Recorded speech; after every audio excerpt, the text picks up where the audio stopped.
Y tenemos otro invitado de lujo aquí.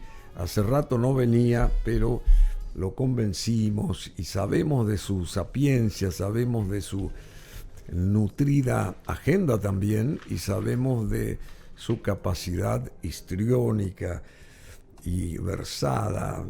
Sí, él es un versado también, muy versado en la parte literaria, en la parte histórica, porque escribe libros, es guionista, es historiador, es político, es un señor bien formado.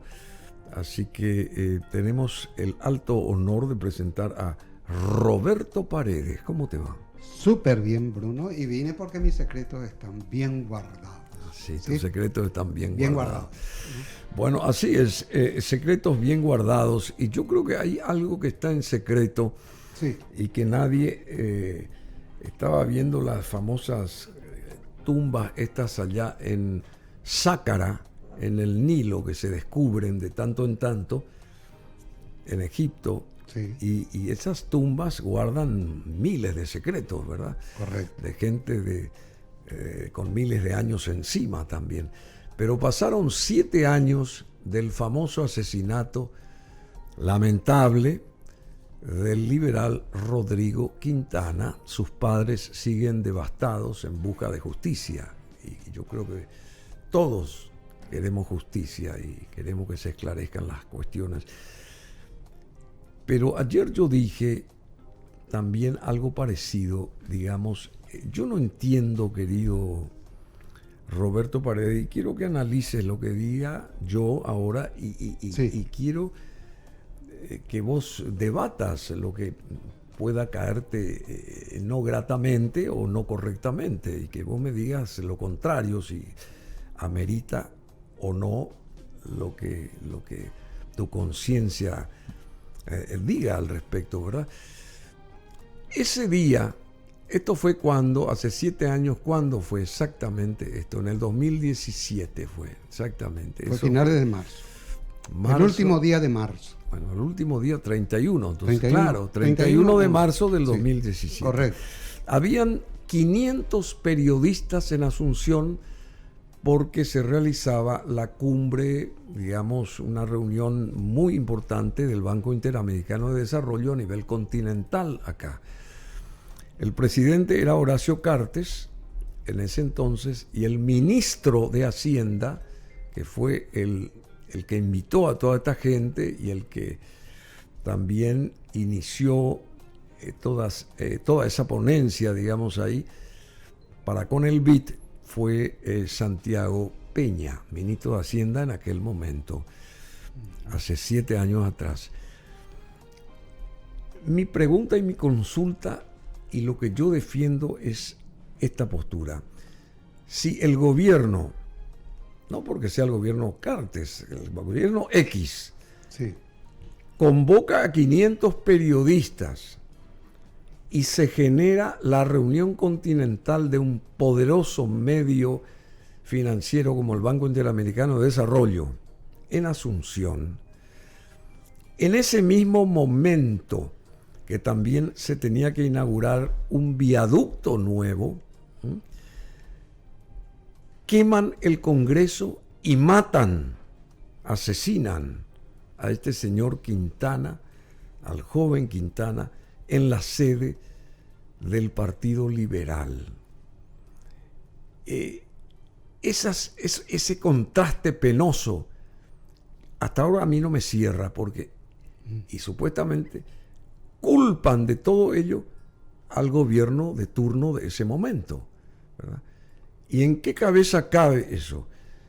Si están los 500 periodistas, si se hace la reunión continental del BID, si tiene que lucirse el gobierno inaugurando el viaducto famoso y no sé qué otras cosas más por el camino, al mismo tiempo se genera la quema del Congreso de la Nación como algo inédito en Paraguay, y lo matan a este señor en la sede del Partido Liberal. ¿Cómo se puede explicar esto? Y la acusación es para el gobierno de turno, supuestamente, porque que hasta el momento yo creo que no hizo nada por defender eso. No sé cómo está la cosa esta, pero ¿cómo vos explicás una cosa así? Vayamos por separado. Vayamos por parte. Como vayamos dijo por parte. El destripador. Uno, el Jack. asalto al Congreso. ¿Sí? El siniestro, el incendio del Congreso. Existen 4 casos, los más conocidos. Se incendió el Congreso en tiempo de Adolf Hitler. Sí, ya sé, claro. ¿Sí? Él sacó ventaja de eso. Correcto. Se asaltaron los Capitolios en varias regiones del país, de Estados Unidos, cuando Trump perdió las elecciones. ¿Sí? Y se asaltó el Congreso del Brasil un 8 de enero. ¿Sí? Ni bien también, asumió Lula y sí. se produjeron daños tremendos en el Congreso y en la sede del Poder Judicial. Digamos que es de ese nivel más o menos lo que ocurrió en el Congreso paraguayo. El Congreso paraguayo no podía ser asaltado. Antes de los de Estados Unidos y antes de Brasil. Antes de los Estados Unidos y del Brasil. Te digo nomás que son 4 hechos más o menos similares. El incendio del Congreso allá de Berlín fue justamente mucho antes, en la década del 30. Un poco antes de la Segunda Guerra Mundial. Sí, eso aprovechó Adolf Hitler para tomar el culpar toro a los por comunistas tomar el toro por las astas. Exacto, y concentrar todos los poderes. En este caso, el incendio del Congreso, se sabe quiénes promovieron. Y se sabe positivamente que hubo jefes policiales complotados para favorecer. ¿No? Porque vos sabés que yo fui asesor de las centrales sindicales y ese lugar nunca, ese cerco jamás se rompió. Solo se podía romper con cooperación de los supuestos vigilantes o cuidadores. ¿Sí? Y se sabe que lideraron, entre otros, Efraín Alegre y Rafael Filisola, el asalto a ese Congreso. Por eso es que hubo el problema de que no se arreglaba el Congreso. Yo recuerdo un material tuyo muy lindo mostrando los desastres, ¿sí? Y no se arreglaba hacía años. El seguro se negaba a pagar. 2 o 3 años creo que. El seguro pues paga solamente cuando no se sabe quién provocó el siniestro. Ahí te paga, ¿sí? Pero en este caso se sabía, el seguro le decía al gobierno, vean con lo que hicieron. Al final se negoció y pagó el seguro la reconstrucción. Ese, por un lado. Por otro lado, lo de la muerte de Quintana, que fue una derivación ya de ese hecho, ¿verdad? Porque el asalto al Congreso no fue una cosa menor. No se podía terrible. El símbolo de la democracia en cualquier país. Terrible. No podés dejar que se asalte. Ahí sí pudo haber existido muertes, inclusive si es que se hubiese reaccionado en defensa de una institución republicana clave. ¿Sí? Claro, se asaltó el Partido Liberal y parece que hubo un error, es la explicación más lógica que hay. Las armas, solamente una tenía una carga real, que era para reventar la puerta. Pero ¿qué ocurre? Al empujar la puerta, al acercarse a la puerta, salió el tiro. No es que salió el tiro, la puerta no estaba cerrada, ¿no? Y al no estar cerrada dispara el oficial y dispara el tiro real, ¿sí? Después ya eran todas balas de fogueo las que dispararon con posterioridad, por eso no hubo ningún tipo de heridos posteriormente. Y se dispararon varios tiros ahí, ¿sí? Ahora, yo no puedo asegurar que no veo por qué lado se pueda responsabilizar al gobierno Cartes de eso. Y o al gobierno X de ese momento, porque claro, y si por un lado está tratando de encumbrarse con hechos, con esto, con convocatoria, y por el otro, ¿cómo va a ser lo contrario por el otro lado? Ahí, además, ese fue el desenlace, Bruno, de un hecho político clave. Tenían la mayoría para reformar la Constitución por la vía de una enmienda. Pero a alguien se le ocurrió, y aparentemente es del Partido Colorado, a un grupito se le ocurrió revestir esa mayoría que tenía con una sesión ilegítima, con signo de ilegitimidad. Y en vez de hacerlo en la sala del Congreso, donde podían ejercer la mayoría y aprobar, lo hicieron en la sala del Frente Guazú, ¿sí? Y al hacerlo en la sala A del Frente puertas Guasú, cerradas. exactamente, se revistió de ilegitimidad una decisión popular. Lo que se hizo en esa ocasión, y lo más grave, fue el asalto al Congreso, ¿sí?, que violentó la voluntad mayoritaria de muchos senadores, porque ellos estaban por la reforma. ¿Sí? Ahí terminó la reforma. Bueno, pero se dice que hasta el Papa llamó y le dijo a Horacio desistir de la reforma. Sí. ¿Sí? Bueno, yo te voy a decir una cosa, pero ¿quién sacó la ventaja de todo esto después? Yo creo que en ningún momento Cartes perdió el control de la situación, salvo... No, ¿quién sacó ventaja de este incendio al Congreso y ese tipo de cosas? Y el que sacó cierta ventaja fue Efraín. Y bueno, Bueno, pero es cierta ventaja porque perdió la elección. después, Perdió claro. la elección y perdió...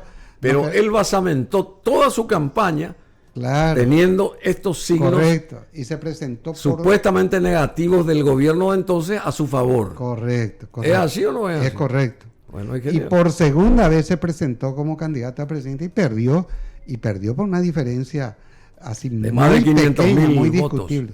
No, Ah. la primera vez perdió por una diferencia. sí, ¿Vos sí. te acordás cuando él prometió? Sí, perdió con Marito, ¿verdad? Claro, prometió que iba a dar casi gratis la energía y mucha gente votó en él por eso, ¿sí? Y entonces perdió por pocos votos, pero perdió. Después sí perdió ya por goleada. Pero nunca reconoció él de que Marito le ganó.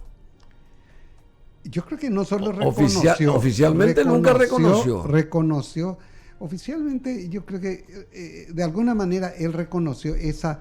Fíjate que Marito le entrega, en realidad le entrega a Alegre 5 ministerios que son copados por el grupo de Desiré Masi, Sí. Rafael Filizón. Sí, claro. Porque el tipo no podía aparecer, pero es una forma de reconocimiento. Sí, implícito, cogobernaban digamos, que ellos, cogobernaban. Pero cogobernaban. te quiero decir que nunca él dijo que reconoció la victoria de Mario Abdo Benítez, porque el contendor por unos puntos fue Efraín Claro, Alegre. A eso claro, nomás voy. Claro, pero peor fue lo otro. Bruno, en la última elección, en la que perdió por goleada, se cercó el poder de la justicia electoral. ¿Sí? Sí. Y él se iba y exhortaba ya a la gente por poco no a incendiar más o menos la justicia Y electoral. más o menos se hizo lo mismo. Más o menos se hizo lo mismo. Se replicó ahí, se incendió Correcto. también la justicia. Correcto. Entonces, tuvo un paso medio vergonzoso mío. en los últimos años por la política paraguaya y lo peor es que es de nuevo candidato a presidente, ya asumido más o menos. Así que ya podés tener, y eligiendo a tus candidatos, uno de ellos va a ser él, ¿Qué en cosa? el 28. Y así dicen, está recorriendo el país. ¿Quién? Haciendo y Alegre, por cuarta vez. ¿Se lanza otra vez? Claro, se va a lanzar. Pero es un chiste el que me decís. No, es un chiste. O vos estás Es escribiendo un una nuevo información. capítulo de Condorito. No, Bruno, yo siempre te dije, vos sabés que siempre Vos yo no estás pronostiqué escribiendo algunas nada. cosas. Él ve como que no hay figura. Ah, sí. Y él No es hay la gran figuras. figura. Y él no se da cuenta que él fue la antifigura. Y de alguna Porque manera... él es la antifigura. Ese es el problema de todos los políticos. Estaba escuchando tu entrevista anterior. Dice el político tiene que tomar contacto con la gente, esto, aquello. Vos sos presidente cuando la gente pide por vos. ¿Sí? Yo recuerdo que cuando preparo el discurso que iba a hacer Fernando Lugo al retirarse de la iglesia, era un 25 de diciembre del 2006, en el texto del discurso no se decía que era candidato a presidente. Se decía, me retiro de la iglesia y me pongo en manos del pueblo para que el pueblo decida qué voy a hacer. ¿Sí? ¿En qué momento vos te volvés imbatible en una campaña? Cuando en la cabeza de Emmanuel se crea la idea, Bruno tiene que ser el presidente. Mira, Blas Llano anuncia retorno a la política Exactamente. en medio de crisis de liderazgo liberal. A mí O sea que lo que vos dijiste recién quiere decir que los dos son... los dos son actores principales. Sí, pero son contrarios, pues. Entonces se contrarios. pusieron de acuerdo para de vuelta saltar a la política. Claro, se pusieron de acuerdo Y de claro, alguna ¿no te das manera. cuenta? Pero fíjate nomás que Llano, y si pones un poco más abajo la nota, me gustaría que leas esta primera parte nomás. Dice el que desapareció Efraín y desapareció Franco, más o menos. El clan Franco y Efraín, dice, le dieron un sesgo medio autoritario al Partido Liberal. O sea, entra ya con un discurso del odio. ¿Sabes por qué? Te llamo la atención sobre esto, pues Blas es amigo mío, pero me lastima escuchar de su boca ese tipo de cosas, más todavía viendo que los colorados, ¿de qué es lo que nos acusan los colorados? De todo se dice. Y a la hora de hacer una convención salen todos abrazados. No vuela ninguna silla, no vuela ningún termo de tereré. Y en cada convención liberal asistimos a un espectáculo bochornoso de garroteo inclusive, ¿verdad? Y de divisiones así insostenibles. No podés ganarle a nadie en estas condiciones. Bueno, Blas Llano, ex senador, sostiene, el dirigente liberal indicó que Efraín Alegre es uno de los responsables de tirar al tacho, entre comillas, la oportunidad de llegar al poder en los últimos tiempos. Y yo coincido con él. Y después le ataca a Franco. En este aspecto yo coincido con él. ¿Qué dice de Franco? A ver. Desde la caída de Alfredo Stroessner y la instalación de la incipiente democracia en Paraguay en el 89, hemos tenido 2 candidatos que han concentrado 3 candidaturas, cada uno de ellos, el doctor Domingo Laino en 3 ocasiones y Efraín Alegre en otras 3 ocasiones. Es decir, que cada uno de estos señores tiraron al tacho 15 años de no poder llegar al poder, que en total son 30 años, claro, 15 para uno y 15 para el otro. Son 3 generaciones, indicó Llano en una entrevista. Con relación a las últimas elecciones nacionales del 2023, refirió Blas Llano que la derrota se dio porque el discurso errático no logró captar al electorado. Yo creo que estas últimas elecciones fueron el reflejo de una política errática, de un discurso errático que nunca prendió en el electorado, en la ciudadanía paraguaya, y le hicimos el señalamiento a la dirigencia y al pueblo liberal que con el mismo candidato era casi seguro volvíamos a perder. Se refirió en alusión es correcto. a Alegre, digamos. Yo le envié a Alegre, primero le envié a Soledad Núñez, candidata a vice, un análisis. Le digo yo, me dice, no, hay encuestas que nos favorecen, me dice, ¿no? No creas mucho en las encuestas, te voy a dar un análisis. Le digo, ningún candidato colorado tuvo un Estado Mayor tan poderoso como el que tiene hoy el Partido Colorado.